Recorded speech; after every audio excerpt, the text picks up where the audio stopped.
चोरी मैं नहीं करता हूँ। आप भोजपुरी इंडस्ट्री में केकर चोरी पवलवा करेंगे। तो हेलो फ्रेंड, नमस्कार। तो फिर से एक बार नए वीडियो में आप लोग को स्वागत है। जैसे कि आप लोग देखे हैं शुरुआती वीडियो में किस तरह से पवन सिंह बोले हैं कि मैं जिंदगी में किसी को कॉपी नहीं किया हूं, गाने को किसी को मैं चुरा के नहीं गाया हूं। तो वहीं मैं आप लोग को बताया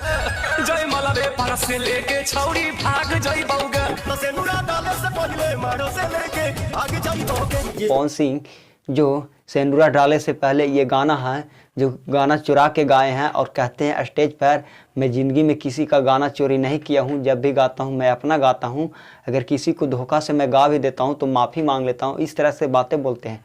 तो एक बार फिर से आप लोग को दिखा देते हैं कि गाना पवन सिंह चुरा के गाए सेंदूरा डाले से पहले इस सॉन्ग को। तो आप लोग को मैं दिखा देना चाहता हूँ, फिर से आप लोग सुन लीजिए गाना कि पवन सिंह चोरी किए हैं या नहीं किए।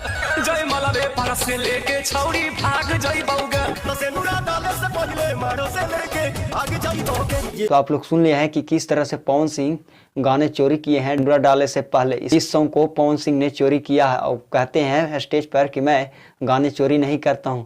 तो मैं इसी के चलते मैं कि अपने ऑडियंस को मैं बता देना चाहता हूं कि देखिए पवन सिंह भी चोर है।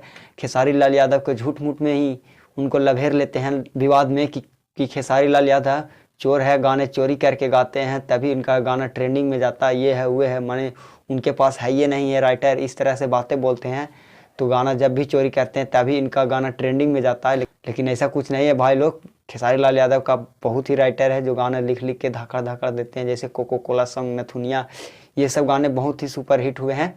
तो आई होप आप लोग का ये वीडियो कैसा लगा है। अगर वीडियो अच्छा लगा है तो वीडियो को लाइक करिए, चैनल को सब्सक्राइब करिए ताकि इस तरह की जानकारी आप लोग के पास हमेशा आते रहे। भाई लोग आप लोग से प्लीज़ मैं हाथ जोड़कर आज निवेदन कर रहा हूँ कि आप लोग चैनल को ज़रूर सब्सक्राइब करिए, इस छोटे भाई का सपोर्ट कीजिए। देखिए मैं बहुत ही गर्मी में मैं वीडियो बना रहा हूँ भाई लोग, तो आप लोग को एक काम तो बनता है कि मैं चैनल को इनको सब्सक्राइब कर देता हूँ। तो आप लोग कर दीजिए भाई प्लीज़।